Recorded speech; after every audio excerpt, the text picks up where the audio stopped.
So, why should we be doing the engineering design process? What have we seen as a result of this? And so one thing that we've talked about a lot over the years is having all graduates to have certain skills whenever they leave us as a school system. We want them to be able to collaborate effectively with peers to solve problems. It's a major goal that employers want to see our graduates have. A major skill is to be able to collaborate effectively with their peers and solve problems with them. We want our students to understand that failure is a natural part of growing, learning, and problem solving. So there's that growth mindset.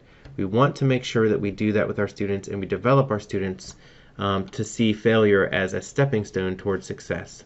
And finally, we want all of our students, all students, to know that they can be successful in much needed STEM careers. Now, if those are truly what we want our graduates to have as a part of their journey through our schools, then we have got to start this work in grades K through 5.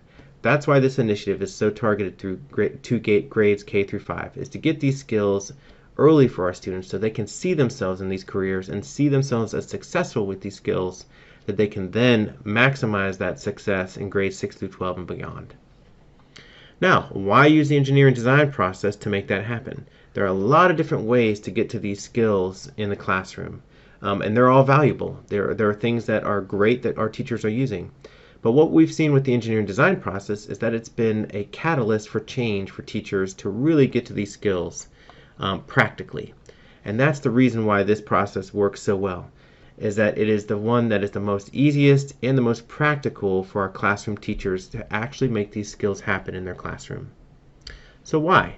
The first reason is that these are activities and lessons. These are not long units. These are not long projects. This is not necessarily to bring the community in and have a big long project. It's a short and sweet activity that's very targeted to content standards. And that's important as well. It's not one more thing for teachers. These are just a different way to teach the standards that we are already teaching in our classrooms and in our pacing guides.